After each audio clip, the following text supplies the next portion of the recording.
People in the West don't really comprehend India. Like, we know it's massive, but it's hard to imagine just how massive it is. With a population of over 1 billion, India has the second largest population in the whole world, and it's expected to surpass number 1, China, within the next few decades.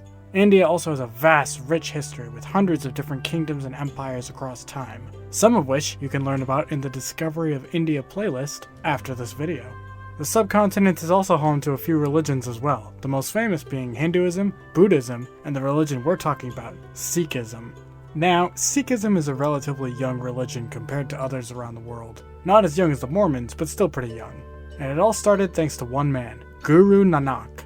Guru Nanak was born April 15, 1469, in what is today Nankana Sahib, Pakistan.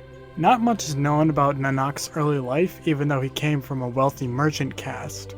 What we do know comes from oral tradition, however. As a boy, Nanak was always fascinated by religions. His family was Hindu, and while he did practice that for a long time, he also studied Islam rigorously. Nanak was a curious child, and he debated Hindu and Muslim scholars over the importance of physical requirements of faith, like whether or not pilgrimage and penances should be required. Nanak was very respectful when he debated with these elders though, and he was also a very humble boy as well. According to one story, when Nanak was 11 years old, boys in his caste would often have to wear a sacred thread to distinguish themselves from the commoners. Nanak refused to wear this thread though, because he believed someone's rank in the caste system shouldn't be a reason to judge them. Later on, he'd go on to denounce the caste system in its entirety, and declare men and women equal, which is extremely progressive for his time. Go Nanak! Despite living relatively well off as a merchant, or tax collector, sources vary, Nanak felt some emptiness in his life, and after almost 10 years at the age of 27, in the year 1496, he disappeared into a small stream near the woods of his home, and he wasn't seen for 3 days. His wife grew worried, but eventually he returned. She tried to get him to speak, but he stayed silent for the longest time. But when he finally did speak, he said he had a revelation, and that both Hindu and Islam were wrong. Neither religion were what God really wanted. And now Nanak would only follow the path of God. It was at this point, Sikhism was born. Nanak devoted the rest of his life to traveling and spreading this new faith. Over the course of 5 journeys, he traveled an area spanning from Tibet to Lower India, and all the way over into Arabia and the Levant. Quite a well-traveled life for a guy who didn't own a boat. Those 5 journeys took place over the course of 40 years. In that time, he became known as Guru Nanak, Guru meaning teacher, and his teachings would go on to become the foundation of Sikhism. At the age of around 70, Nanak appointed his successor, and just a day after the appointment, he died. Before his death, however, people came to him, and not just Sikhs, but Hindus and Muslims as well. Each group of followers wanted to perform their own version of death rituals for the Guru. Nanak asked them to lay flowers alongside his body. He said when they check on the flowers the next day, the group whose flowers had wilted the least could perform their rites. When the people went to check on his body the next day, it was gone, and in its place, hundreds of flowers were there, so that anyone could perform their own death rites as they pleased. There would be 9 more gurus after Nanak, each one adding their own teachings, like weapons or a soup kitchen temple. Nanak's revelation would still remain the core of Sikhism. The 10th and final guru compiled the teachings of all the gurus into one book, and that is the holy text for Sikhism, the Guru Granth Sahib. Speaking of the Guru Granth Sahib, let's talk about what Sikhs believe in.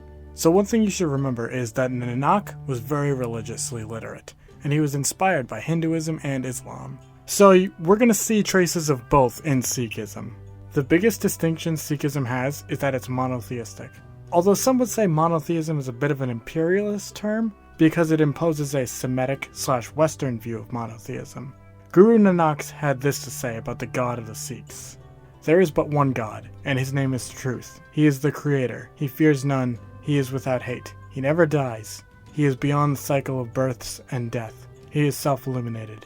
He is realized by kindness of the true Guru. He was true in the beginning. He was true when the ages commenced, and has ever been true. He is also true now. Their concept of one God is different from the Abrahamic mindset in subtle ways. While they were influenced by Islam, they are not directly related because Nanak never claimed to speak with Yahweh.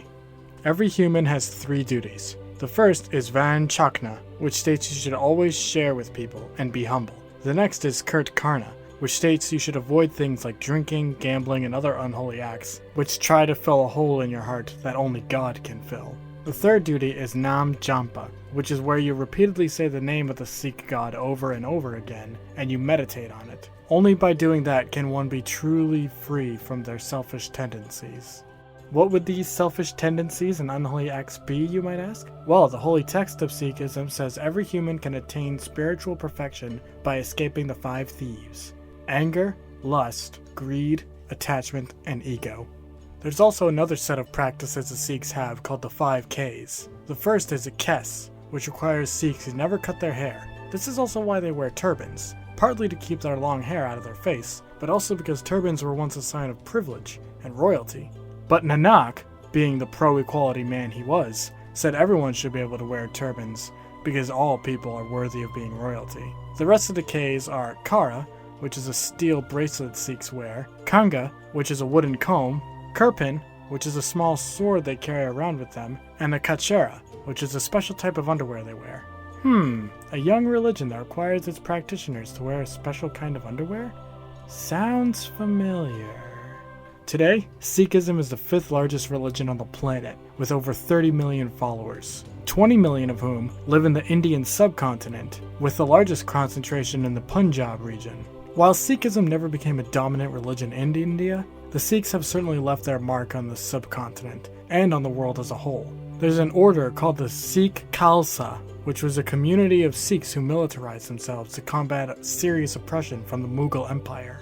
The idea was that militarized Sikhs would stand out in a crowd, so Sikhs without any weapons could go to them for protection. The Khalsa acts like a not-so-secret organization of devout Sikhs.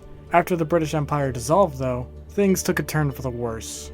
Sikhs were caught in the middle between the Hindus and the Muslims, who both wanted their own state and control over the Punjab region. Meanwhile, the Sikhs just wanted a state of their own. Sikhs still face danger and oppression in the Punjab today, due to ongoing political conflicts there. And that's as far as I'll go with mentioning politics, because there are others far more qualified than me who know what they're talking about. Thank you all for watching. As a reminder, this video is part of a larger collaboration between several history YouTubers. We're calling it The Discovery of India. Be sure to watch the other creators' videos, like the one before this by Freemanpedia. He made a video all about the Maratha Empire. Then, after that, you can go check out a long time ago's video about how the British colonized India. And also check out Al Muqaddima's video on the Mughal Sultanate. This whole collab was his idea, so thanks for letting me in, man. If you liked what you saw here, why not stick around and check out some of my other videos? I talk about stories from mythologies and religions all over the world, and some of the history behind them as well. Thank you for watching, leave a like if you enjoyed, and subscribe if you want to see more. I have a Twitter and Discord where I post memes, so you can go follow those if you want. And until next time, have a good one.